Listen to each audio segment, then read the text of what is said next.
la plus grande tribune politique de la Guinée, l'habitacle de la pluralité. Mirador, le grand safari de l'investigation journalistique. Aboubacar Diallo. On s'intéresse à présent à cette expédition punitive signée du groupement des forces spéciales. Hier dimanche 3 avril, le commissariat de police de Ratoma a été pris d'assaut par des hommes du GFS venus venger un des leurs qui y a été amené par des policiers pour inconduite dans la circulation en tenue civile. Le conducteur indélicat qui venait de percuter 2 personnes a refusé d'obtempérer aux flics en face tout en les menaçant, apprend-on, avec un pistolet à main.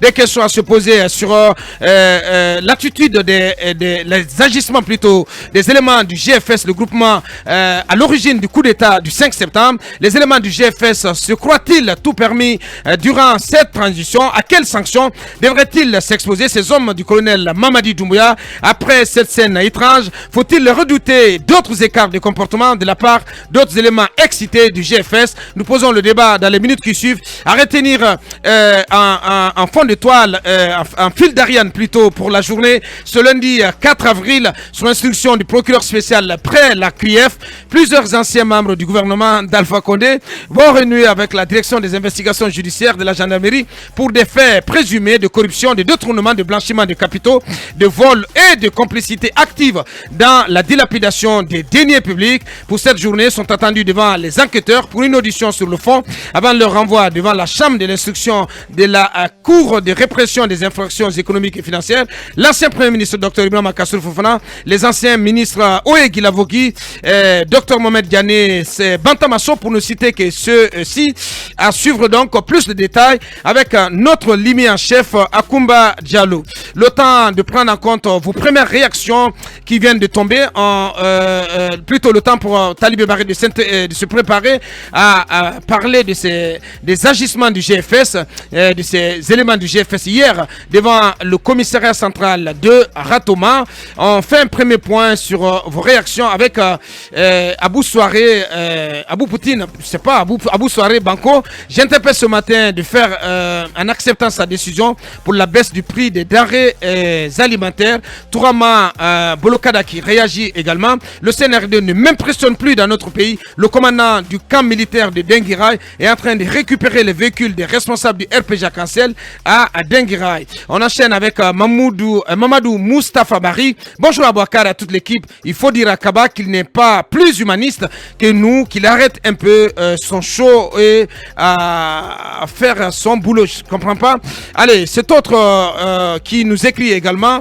On y va avec cette réaction de Sambou, alphaïste convaincu. Bonjour Film FM.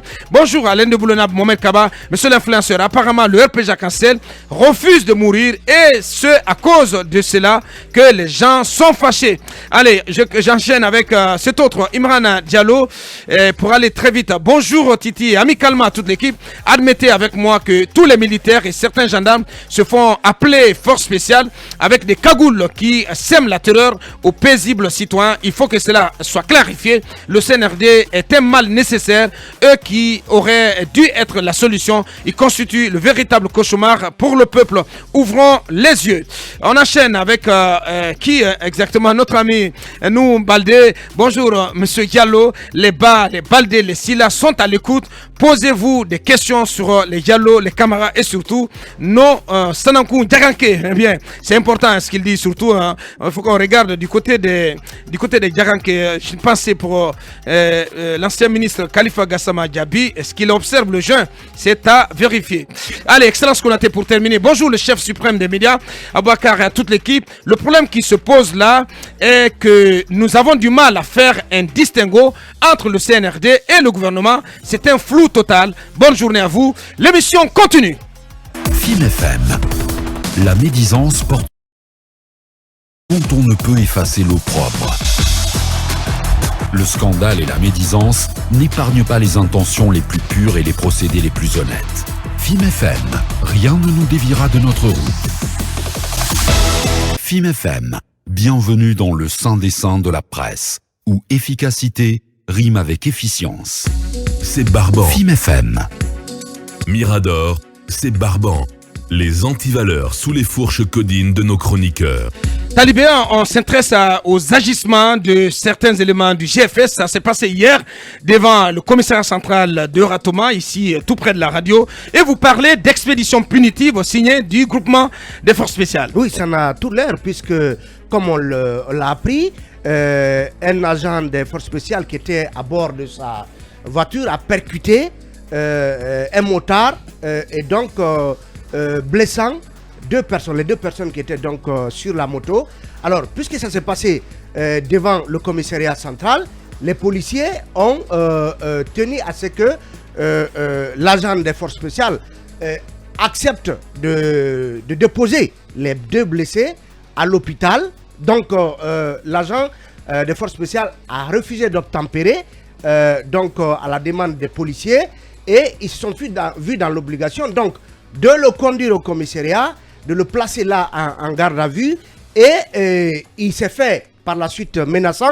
Selon les informations que nous rapporte notre confrère la Guinée.info, ouais. Le policier, l'agent des forces spéciales s'est fait menaçant, sortant même son pistolet, qu'ils auraient eu du mal à le maîtriser et à lui retirer son arme. Ouais. Puisqu'il avait certainement son téléphone sur lui, il a pu joindre donc d'autres éléments des forces spéciales, alors qui ont débarqué là, Manu Militari. On apprend qu'ils sont arrivés à bord de 2 pick-up pour donc se livrer à une belle séance de bastonnade, puisqu'on apprend que tous les policiers pratiquement qui étaient à portée de main ont été flagellés et ils ont donc sorti leurs collègues et dans leur retraite, ils ont emporté... Il y en a qui ont dû se cacher, ces policiers. C'était la débandade, donc certains ont pu se cacher et ils sont partis avec 3 policiers. Il y a 2 versions. Il y a une version qui dit que les 3 policiers ont été déposés au CMI, à la CMIS de Kamaen. Ouais. D'autres disent que c'est au ministère de la Sécurité qu'ils ont été amenés. Mais acceptez que je revienne sur ces explications données par un policier donc qui a été interrogé par le site laguinée.info. Ouais. On lui a dit de présenter ces documents qui prouvent qu'il est de forces spéciales. Il n'a pas accepté. On lui a dit de transporter à l'hôpital le jeune percuté. Il n'a pas accepté non plus. Comme il est sûr de lui, il a sorti son pistolet, mais on lui a difficilement retiré. Quand on l'a placé en garde à vue, il a appelé ses collègues qui sont venus à bord de 2 pick-up. Ils ont bastonné certains agents de la police et emporté avec eux 3 autres. Nos amis qu'ils ont emportés, je ne sais pas où ils les ont amenés. Jusqu'au moment donc où ils accordaient cet entretien. C'est très grave, ce qui s'est passé. Ils ne savaient pas où était passé. Mais comment croire que cet élément était... Comment croire que ce monsieur était un élément du GFS, d'autant qu'il n'a pas accepté de présenter un document. Oui, absolument. Comment est-ce que justement... Comment le croire? Et même s'il était des forces spéciales, est-ce qu'il avait le droit de refuser de porter assistance à des personnes dont il est à l'origine de leur malheur? Justement. Bien évidemment. Mais aussi grave, parce que n'importe qui aujourd'hui peut se prévaloir du titre d'agent ou d'élément du GFS. Parce que le monsieur, il est en tenue civile, il ne présente aucun document. Pourtant, il se réclame membre du GFS.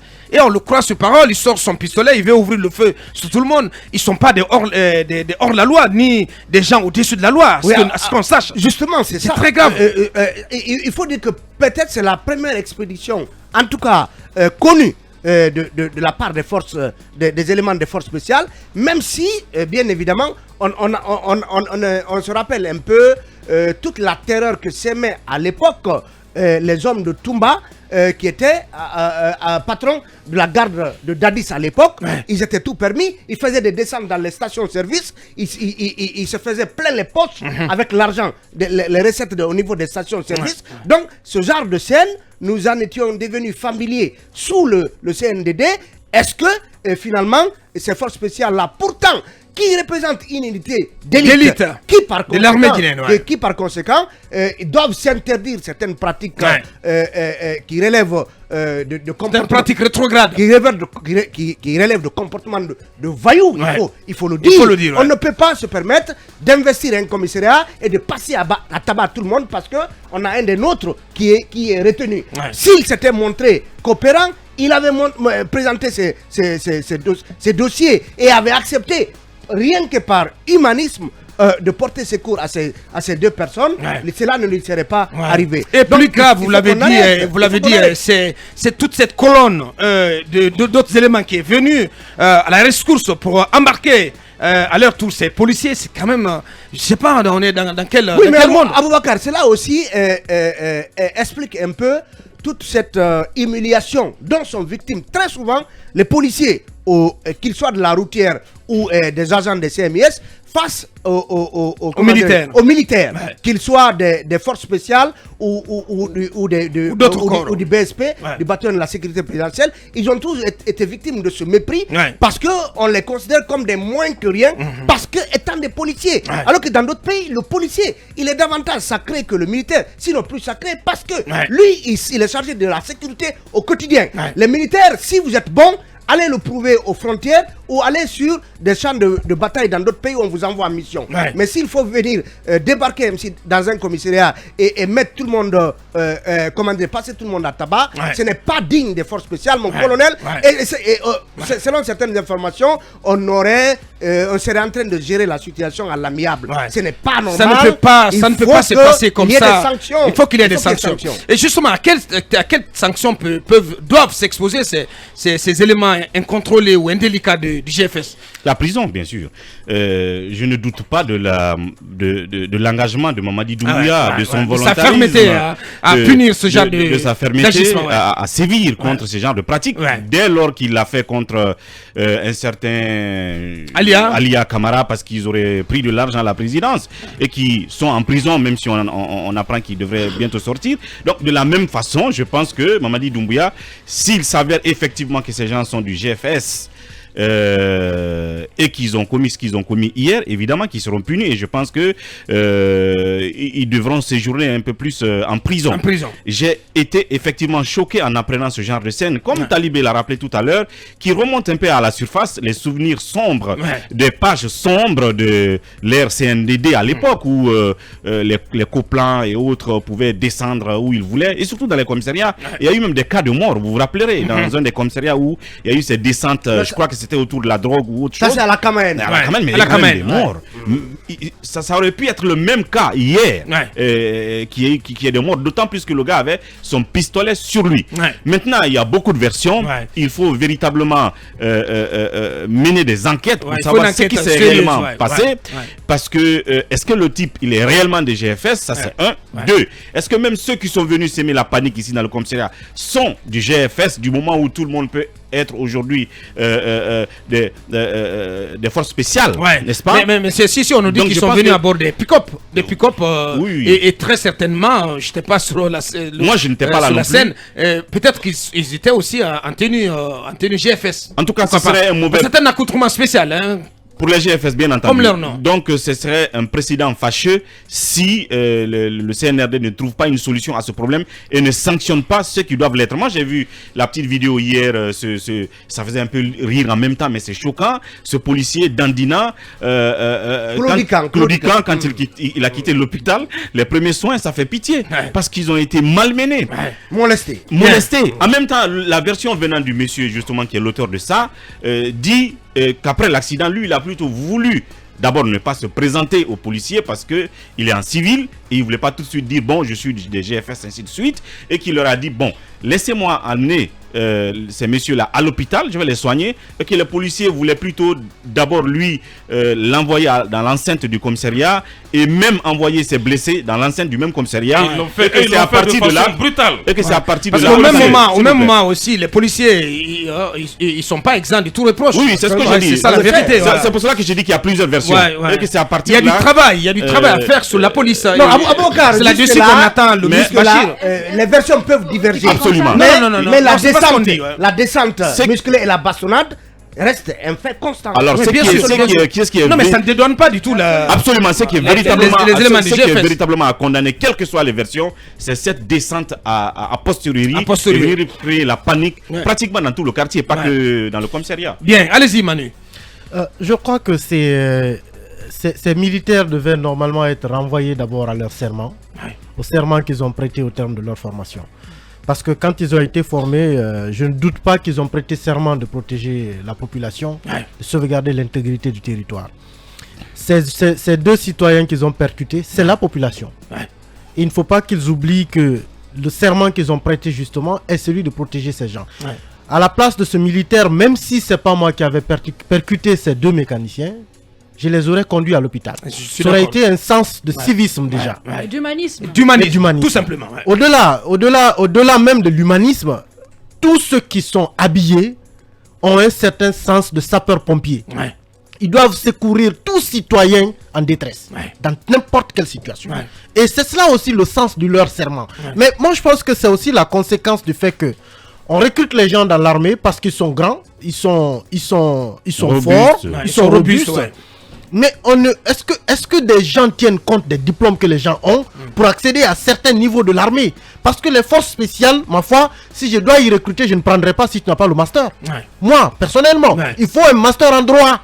Il faut des gens qui ont une formation de base en droit, qui connaissent... International humanitaire surtout. Oui, mais on ne peut pas... Emmanuel, un message qui vient de nous parvenir pour dire que ce genre d'habitude, c'est ancré chez certains éléments des forces spéciales avant même l'avènement de GFS au pouvoir. Bonjour Mirador, je vous informe que ce n'est pas la première fois que les GFS se livrent à de tels agissements. En 2019, ils s'étaient attaqués au commissariat central de Forêt-Caria, bastonnant des policiers tout en saccageant et emportant le commandant du peloton. C'est dommage. À Forêt-Caria, c'est une honte. Moi, je pense que c'est une honte pour le groupement des forces spéciales. En fait, c'est une force spéciale qui doit normalement refléter vraiment son nom et l'envergure qu'on lui donne à tout bout de champ. Même si cet homme, moi je le dis encore, même si c'est pas lui qui a percuté ces gens, il devait intervenir pour les conduire à l'hôpital. L'autre point, c'est quoi? C'est que si ce monsieur avait peut-être tué quelqu'un, ça veut dire que ses amis seraient venus le retirer de là. On l'aurait soustrait d'un cas de meurtre parce que tout simplement, il relève des forces spéciales. Mais il faut qu'on arrête. C'est dommage. Il faut qu'on arrête. Moi, je pense que le colonel doit régler cela. Merci. On ne peut pas rester impuni. Merci, on compte sur le colonel. C'est son affaire à lui. On compte sur lui pour vraiment punir, sévir. Et avant de rendre l'antenne, ce message de Samba So, bonjour film et femmes. Vendredi dernier, j'ai assisté à une scène au carrefour de Koza. Des bérets rouges du Bata ont manqué du respect à un policier qui régulait la circulation. Ils ont forcé le passage alors que ce n'était pas leur tour. En Guinée, les militaires se considèrent comme des hors-la-loi. C'est aussi simple. Voilà, on va continuer de suivre ce dossier de très près. Et donc, dans nos prochains numéros, on marque la pause pour nos conseils achats. On revient pour continuer cette émission.